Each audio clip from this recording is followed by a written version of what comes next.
It's my great pleasure, ladies and gentlemen, to introduce activist extraordinaire, Piers Corbyn.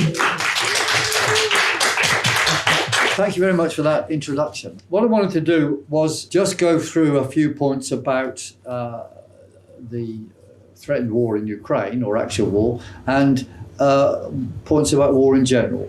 So, first thing I would say is, because you've got an election on now,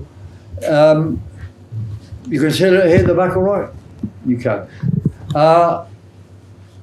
There may be a reason for, this election now and its timing to do with Russia. But the first thing I would want to say about the war situations is that although the powers that be don't like us seeing pictures of beheaded, mutilated babies in Gaza, they allow this to happen. They allow this stuff to get there. But you don't see any pictures at all of what's happening inside Russia, inside the Ukraine, or any pictures of what's happening in the Yemen. We get vague reports, but there's not a single picture. So it looks like they want to keep us focused on Gaza at least, so we're not aware of what's happening in Ukraine. Okay, and the timing of this election probably is to do with what is happening in Ukraine. That's what I think. And namely, the body bags will start coming back on July the 5th. And the World Economic Forum and the Zionists who central influence in that will then have Tony Blair to rely on to carry it through and carry through support for a war effort. Now, they've been sowing general hostility to Russia for a long time. However, when there was people asked the question, would they join the army to fight Russia? Generally, people said no, completely no. So although ideologically they might be trying to build up some hostility to Russia, I think in practical terms they're going to have problems. So that's a kind of backdrop. Now, I would say in terms of what drives war, obviously no war happens if it's not profitable to somebody. And I think there's really three reasons, three necessities for anything you would call a war. First of all, some country or countries require national expansion or possibly defence of something, but it's about large areas' economic effect that they want. And in the case of Gaza, it's very, very clear what's going on, that they want the oil and the Israelis want the oil, and they also want to put a canal through Gaza to compete with the Suez Canal. So there's always going to be some sort of national interest involved. Second thing is there'll be specific business opportunities in terms of land grabs. So the mega corporations involved will, going to have a direct interest in whatever land is taken over. Or there will also be business interests making direct profit out of war. There'll have to be a lot of those. In the case of the Second World War, of course, Krupp Steel were, war's a lovely thing, whatever, because they make the tanks, you see. And the third thing, I think, which we often forget, is the internal value of war, which Orwell talked about.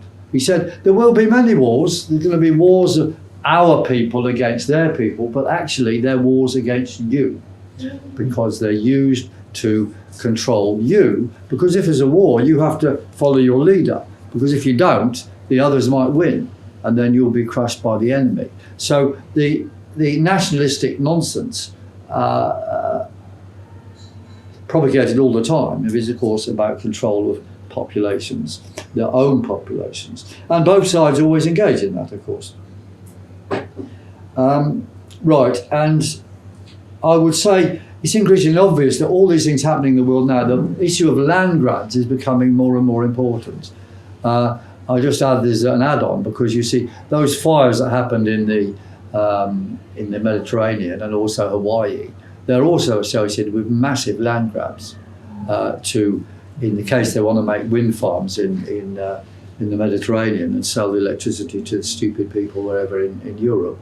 And in Hawaii, it looks like some mega kind of opolis of a holiday island.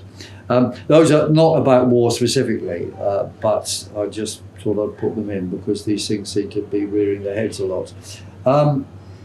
Now, yeah, the key point I would make again is that war has to be profitable to some. Now, and if war wasn't profitable, it certainly wouldn't happen. Now, one of the things I'm saying here, standing as a candidate in Bermondsey, is that I would want to introduce in Parliament massive war and taxation against any business operation involved in any wars, and would campaign for disinvestment in any company involved in wars. I mean, a bit like people are saying disinvest if they're involved in the Gaza conflict or supporting it, but I mean, make it more specific. But let's be clear that all war is very, very profitable. And the last point I would want to focus on about, if we're talking about Russia or anything, although I haven't talked much about Russia itself, we'll come back to that in a second, but it's the World Economic Forum now is a kind of international force.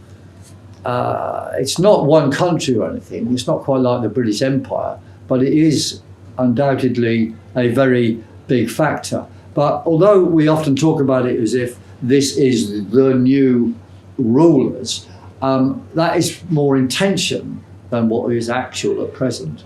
And I think it's fair to say that any country or group of countries, especially mega countries like Russia or America or China, will deal with whatever the WEF says in an opportunist manner. They'll either agree or disagree, but they'll use it somehow to help themselves. So they really loved the idea of jabbing people and locking them all up and so on, because it gave them great power over their own people. And all dictatorships or semi-dictatorships want power over their own people. So they went along with that story because it suited them. However, Putin, of course, oscillates in what he says about the WEF, as you've noticed, and is, I would say, not a reliable partner, if that is the right word for the WEF. Anyway, right, so going back then to the potential of what's going to happen in Ukraine, is I think it's, I didn't follow everything that Victor said, or I don't know everything about his experiences, but I would say my view of how this all began is, of course, although there's a longer history of Ukraine. I mean, well, history of Ukraine, of course, is that under Stalin, this forced collectivization made a huge opposition to Russia and any Russian ideas of communism or whatever, because the small farmers were just shoved off their land and the collectivization happened. So Western Ukraine is extremely hostile to Russia, whereas Eastern Ukraine is not so hostile at all. So really it's like two countries anyway. But the key thing to understand about now is it didn't happen in 2022, it happened in 2014. There was a coup there, which was the beginning of the NATO expansion into Russia. So it was inevitable on the 2nd of February, 22, that the Russians would have to move in, because if they didn't, then NATO would likely, effectively be in the midst of Russia. So where's it going to go? Well, the World Economic Forum and a lot of the world war forces do seem to want a war with Russia, a world war. Now, Andrew Bridgen is saying there's already a war with Russia and people are dying. British soldiers are dying in Ukraine, Eastern Ukraine. Now, I'm sure that's true, but the question you were asking is it going to develop into a full war? Well, I don't know, but if you think about it, the powers that be are lining up something. They are deliberately keeping it all quiet, what's happening. They are putting Starmer in place. He is their most servile guy they could find. He's been expertly, destroying any Labour within the Labour Party to make having a servile opposition. We have Farage and his fake freedom movement Reform, of course, is there to take us over make people in the movement think he's the answer when he's saying things now that he said the opposite of just a few years ago. I mean, he's for freedom against jabs apparently, but he was for locking people up before, and so on. So I don't trust Nigel Farage like, well, he's the biggest liar this side of the moon, I think. I mean, he's just pure evil, and there for opportunist purposes. But let's be clear that the political role of reform is to weaken Tories and strengthen Labour, the Starmer Labour. It doesn't mean that I think Tories are better than Labour or either way. I think it's very important in this election, as you said here, is support independence. And with Nicholas here, we've been doing a lot on what we call the ABC, which is the anybody but the circus campaign. And here we have the middle of it in one of these leaflets.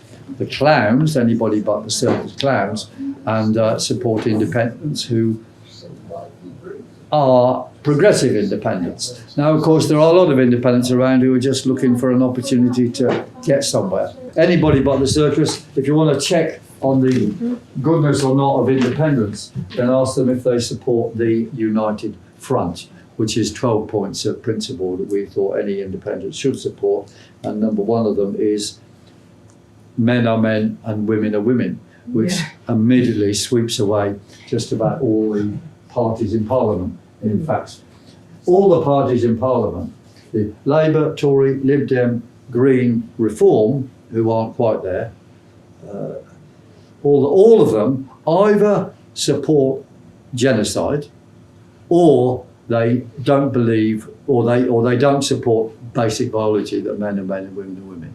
And most of them are both, support both those things, which is, you know, this is the state of the world now, which is unbelievable. I, of course, do believe men are men and women are women, and do not support the Israeli Zionist efforts in Gaza whatsoever. So I better stop there, answer questions or whatever. Thank you very much.